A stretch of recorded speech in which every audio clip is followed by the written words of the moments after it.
Okay, so I went out to run some errands today, and on a whim, I stopped into a Target that is kind of out of the way from my house, and I happened to see Marvel Legends Storm and Marvel's Thunderbird, which must be one of those trademark things. There must be a reason they can't trademark Thunderbird. I don't know, maybe because of the car or something.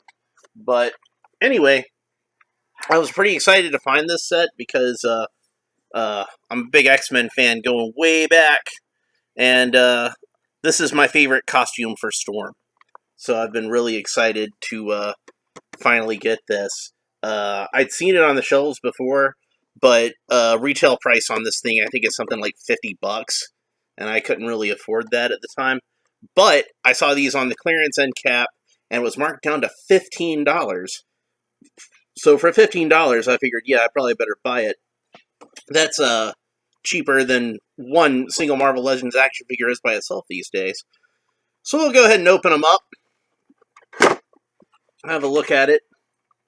I am a little more excited about Storm than I am about Thunderbird, since Thunderbird was a character that was in like 2 or 3 issues, and then he died. So he's not really a guy that I'm really that excited about, but he's obviously an important enough character that I don't mind having him, and he's one that looks like they made him on a fairly tight budget, like they do a lot of these figures, where like they have one of the standard basic bucks. Like I think this is the same one they use for Captain America usually, and they wound up just making a new head for him and some flares to go on his boots and his sleeves and everything, and a belt and a new head. And the colors look pretty nice. It's a nice deep blue and some red there. Paint masking looks pretty sharp. Head sculpt is really good. So even though he's not a character that I was super excited about having, he's certainly not a character that I mind having. And they did a nice job with him. My one complaint is that these fringes don't really fit on here quite as well as they could. Like you can see a little bit of flesh color peeking out from the arm. See how it's peeking out between the red plastic and the blue plastic, and it just kind of wants to stay there. I suppose I could glue it up into place. Hopefully, if I glued it to the flesh part of the arm, I think that would probably be okay. What's worse is that the ones on his boots don't want to stay up either, so they just keep falling down and kind of falling around his ankles, and you can see where like the red stripe ends on his pants. So really, they should be up like this, and they keep falling down. So again, I could probably glue this, but should I really have to? Shouldn't they have glued this already? Like, shouldn't it already be on there? But it's a nice looking figure.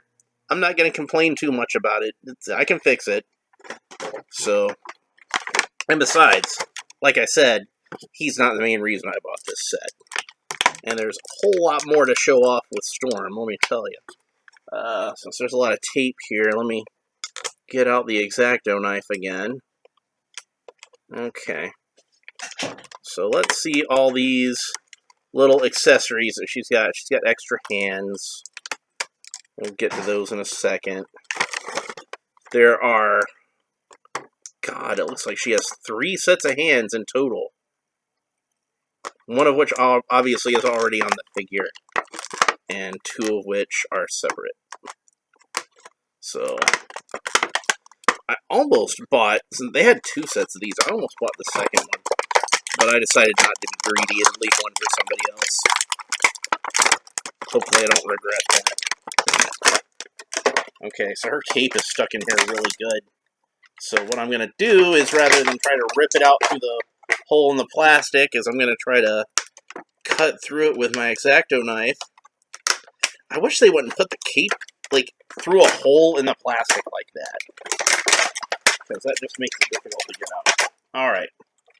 So there we got Storm, free from her plastic prison. We've got all 4 of the extra hands. And then The other accessories that she comes with is an extra head and an extra cape.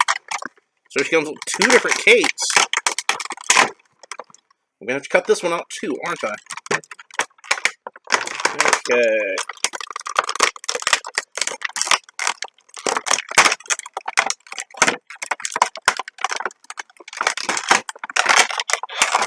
Oh. They've got this through 2 different holes in the plastic tray. Not 1, but 2. Because you see how the cape is like, yeah, in that butterfly wing kind of shape? They had both of these in separate holes. That was really irritating to get that out. So, guys, stop putting the capes through the holes in the plastic trays. Because otherwise I have to cut it out. Like, literally cut the plastic trays up. I don't like doing that. It's annoying. Annoying. I got another one of these pop-up things from the software. At this point, I think I'd rather have a virus. It'd be less annoying. Anyway, so let's have a look at her. And there are a lot of new parts on this Storm. Because I will give Hasbro their props. This is a really cool thing they did. Because they could have very easily just taken kind of the generic female mold that they already have. Kind of like what they did with Thunderbird. Just take that Captain America body and paint all the Thunderbird details onto it. They could have also done the same thing with Storm. They could have just taken one of their blank female bodies and sculpted, just kind of painted all this stuff on there. But no, they actually sculpted it on there. Like, look, the little ring in the middle of her bikini and the straps and the details at the top of the boots, all sculpted in. And it looks amazing. It was really nice. She's got like a really nice figure where it's very slim and athletic. Not too voluptuous, but very, very sort of trim. It looks nice, I think. And you can see that the hands that actually come on the figure in the package have lightning bolts coming out of the fingers, which is really cool. So I'm guessing they molded the whole hand in the translucent plastic and then painted the brown skin over it. And it looks really nice. So, in addition to the lightning hands, Storm also has some gesturing hands that don't have the lightning bolts attached to them. And they are in a different gesture from how the lightning bolt hands are. The lightning bolt hands are more kind of spread out like this, and the gesturing hands are more sort of like that kind of thing. So that's nice. You can see like the 2 different capes. One of them is supposed to just kind of hang down off of her shoulders, and the other one is very flared out and dramatic. I think if I were to put her on my shelf, I would put her on my shelf like this. That's how she's going to go on my shelf. Probably do like a whole new X-Men display and set them up like this. Get all the classic X-Men that I've got. And likewise, one of the heads has the hair all whipping about and like kind of a ferocious expression on her face, like she's ready to kick some supervillain ass. And this head is more sort of like with the hair down and very serene look on her face. I like it. She looks a lot like Iman, which is who I thought they should have got to play Storm back in the day. Her or Angela Bassett. I thought either one of them would have been really good. I still think either one of them probably would have been better than Halle Berry. Sorry, Halle. I know you're going to be really hurt that some guy who talks about action figures on the internet thought that 2 other actresses would probably be better at playing Storm than you would. So, sorry about that. Anyway, this is a good set. And I honestly think that it's probably worth the full retail price. Even though that's a little more expensive than you would pay for 2 Marvel Legends figures generally, I think. Because, like I said, I think it was like $50. And usually Marvel Legends are what, like $20? I think. But since I got it for $15, I got it for a steal. I'm really happy that I did. So I would recommend this set if you collect Marvel Legends, especially if you collect the X-Men characters, especially if you're like me and you really like the old school X-Men and this is your favorite costume for Storm. And Rest in peace, Dave Cockrum. I hope you're looking down from comic book artist heaven and being like, hey, they did a really nice figure of my character. So, anyway, that's pretty much it for this episode. I will talk to you later.